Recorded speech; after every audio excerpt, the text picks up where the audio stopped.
guys and gals, and over here from Drake Queen Gaming. It's something on Twitter, the Gaming Drag. Today I'm coming back at you with another Let's Play episode of I Wanna Hug That Gator. Anyway, y'all, let's go ahead and jump right back in, shall we? Alarm chain, you were up, and let's go! And on the far side, a large stage for live performances. Nobody seems particularly interested in the Christmas music that echoes from the wall-mounted speakers. Now that we're here, I didn't think they'd take the winter part so literally. Drapes of white and light blue hang along the walls. All the table centerpieces look like crystalline statues shaped into snowflakes. Even the large chandelier hanging above the crowd seems to have drooping icicles dangling from it. Above us is a giant glass ceiling that opens into the night sky. There's too much light pollution to make out any constellations, but the moon is real pretty. An image comes to mind immediately. Lights dimming, music slows to something soft. The only real source of light is the moon hanging overhead. A true moonlit dance. I wonder if I can make that happen. It'd be nice. This isn't the only room, of course. Off to the sides in several directions are doors that lead to other halls and rooms. Olivia is looking around the other exits, too. Well, we made it. What do you want to do? I gesture towards the dance floor. Feel like getting jiggy with it? Olivia gives a wincing smile. I thought you were supposed to be cool. But dancing? I don't want a lot. I don't want a lot for Christmas. Nope, I think I'd rather die. Besides, somewhere around here is a room they set up for Edekin. Right, yeah, we should pay respects to him first before anything else. Alright.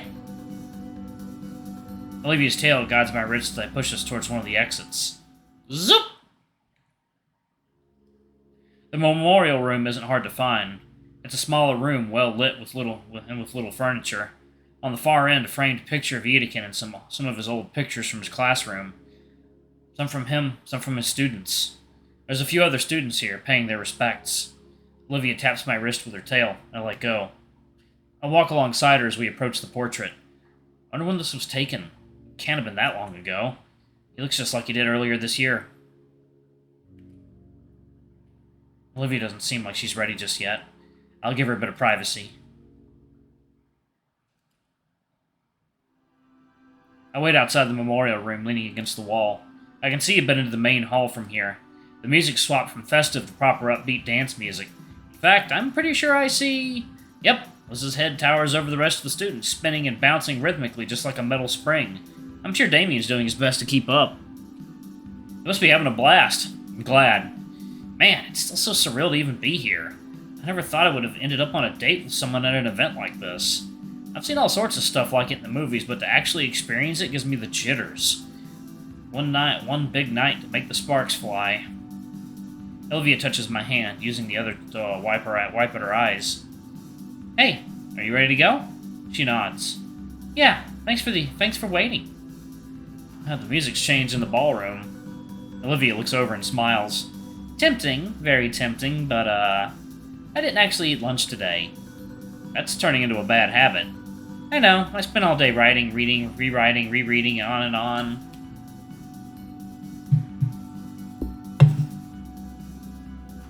I get you. Come on, I think I saw where they were serving food. Passing through the main hall once more, Olivia's hunched over something. Her phone. I craned my neck around her shoulder to get a better look. She's carefully studying pictures she's taken of her written speech. Ah, saying the room must have renewed her drive. You'll do great, Olivia. I hope so. I have to get this right. If you want, we can find a table first. And then I can get us dinner and give you a bit of extra time if you want. Would you? Yeah, no problem. Thanks. Olivia points me to the table in the corner, furthest away from the commotion. Just like our spot in the lunchroom at school. How about that? You mean you won't meet, right? You know it. At these types of events, they would either have catering or meal tickets. At least when I attended with my parents. But judging by the sight of my peers carrying small plates of food, it's a simple buffet. Of course, catering with some 100 active seniors is bound to go wrong. The scent of spiced meat wafts through the spacious hallway. I can only imagine how Damien would feel right about now. I follow the movement of the crowd, letting the finer-nosed dinosaurs pinpoint the location of the buffet for me. As the ambient music dies down, the chatter starts to grow louder. I turn the corner of a hallway and find myself exactly where I want to be. Buffet stations run parallel along each wall in this cafeteria-esque room. There's even a chef and grill in the corner, prepping personal selected cuts of meats to specification. Most of the dinosaurs struggle to remain civilized in the presence of this kind of food. Having skipped a meal, I don't know if Olivia would fare much better. Nearly every station is swarmed with high school seniors. I walk over to one of the few tables in the room that's still open. Salad bar. Getting some pretty good ideas. I'll impress Olivia with the nicest darn-looking meal she's ever seen. It'd be great for soothing her anxious nerves and setting a romantic tone. Taking and balancing a tray on one arm, I consider how best to arrange a full dinner properly. Wait. A video I'd recently watched starts replaying in my head. Remember, most important part of a high-quality meal is the garnishing. Okay, I'll start here and get some veggies around the edges of the plate. It's framing. Like in a painting. And then I'll go find the best meats and fill in the rest. I start waiting in line, eyeing the main courses as it slowly moves me forward. There's some decent variety. I can really work with this. Hey, mind if I cut in? But, Damien? Hey, thanks, don't mind if I do. Can't you wait in line like everyone else? I did, first time, this is round 3.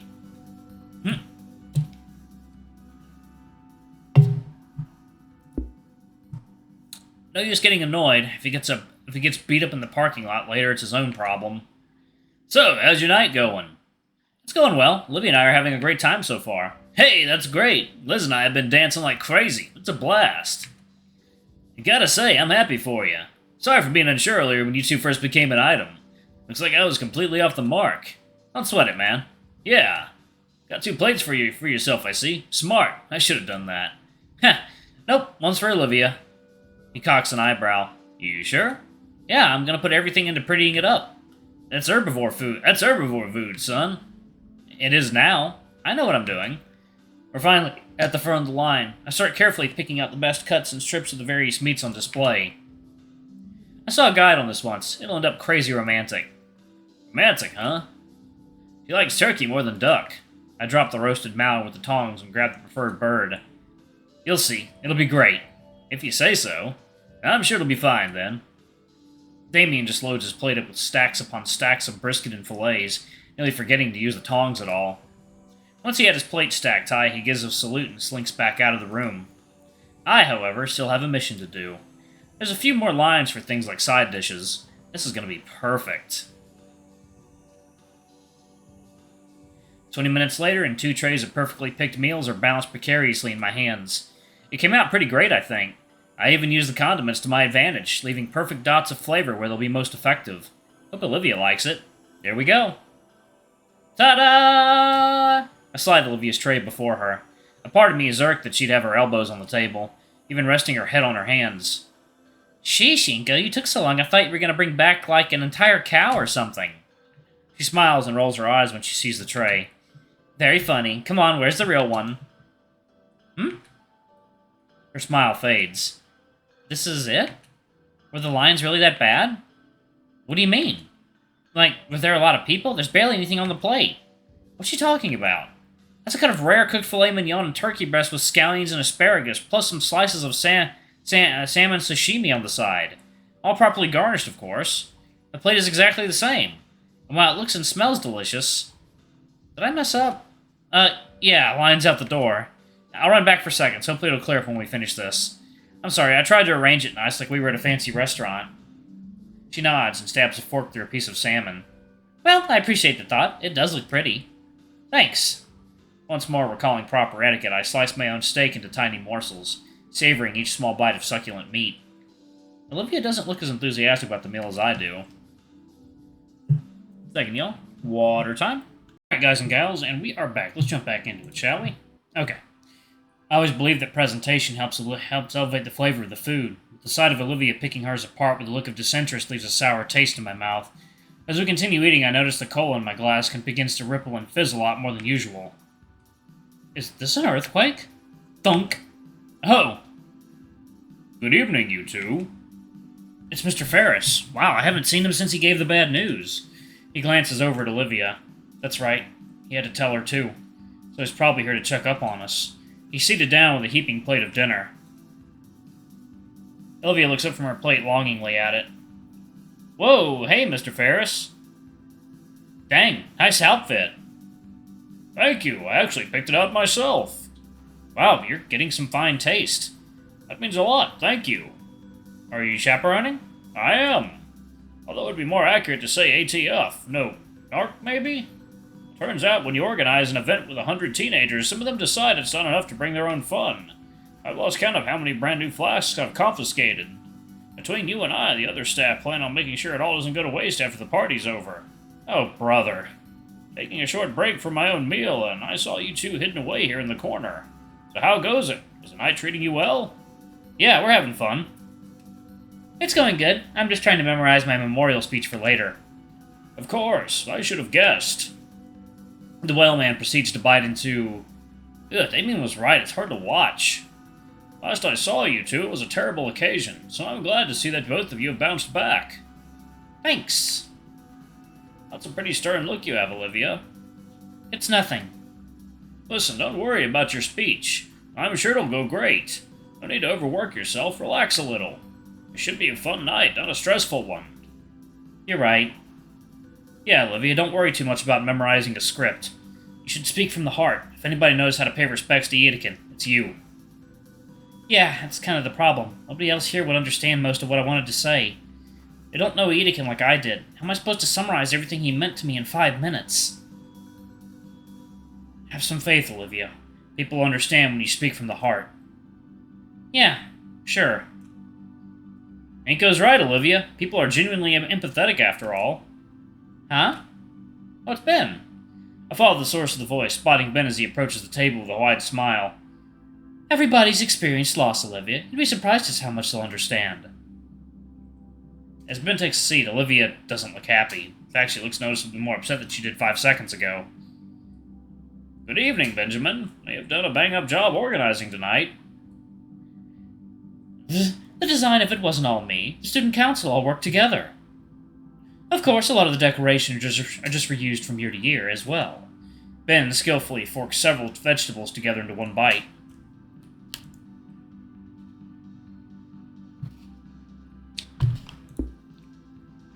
He seems content that Olivia is actually tolerating his presence. If I may be a bit open here, I want to thank you guys for being here. I'm so relieved this is all going off without a hitch. I've been crazy nervous myself that things wouldn't go well. Like, if I mess up, I may as well spit on his grave, too. Those kinds of thoughts plagued me the entire time as I worked on this. Why's that? Because Mr. Edekin was the best teacher. The table is shaking under my wrists. Looking over, I notice how Olivia's free hand clutches the edges of the table tightly. Honestly, I loved his classes the most. He really had a way of teaching. It's something in his tone. I can't but know all his words of praise for our teacher simply angered Olivia. Yeah, he went above and beyond. He was really inspirational. Olivia grunts her own agreement. She's really gripping the table's edge, like she's trying to snap it in two. So, I'm just glad I'm doing Edekin proud. I feel like I really got him, you know? God, you know what? I'm not doing this. Inco, we're dancing. My girlfriend grabs my arm and starts dragging me from the table. Olivia, what's wrong? Through grit teeth, she responds roughly. Just feeling that holiday spirit, Inco. Okay. Well, have fun. She doesn't even look back at Ben or Mr. Ferris as we shove our way through the crowd toward the dance floor. She's still tugging me along with her tail around my wrist. As the upbeat music grows louder, I can barely hear Olivia grumbling to herself. The nerve. What does he know? Just trying to make himself feel better. I can feel the tension within Olivia through her tail squeezing roughly around my wrist. A tension that melts away from her when a gentle stroke of my thumb runs over the scaly appendage.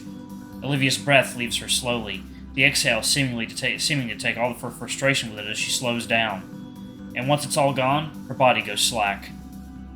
I have to actually catch her tail before it hits the floor, and I earn an appreciative smile from her before we continue towards the dance floor. Eventually, enough students are displaced, and we have a section of the floor to ourselves. I only just now realize the situation I'm in. Good news. I do in fact know how to dance. Several years of tagging along to business parties made sure of that. Even then, I actually looked up some guides yesterday to keep myself refreshed just in case. Bad news? I do not know how to bust it down, epic style. Even as a quirked up human with a little bit of swagger, I'm not goated with the song. What the fuck are you saying? The very concept of busting a move is foreign to me.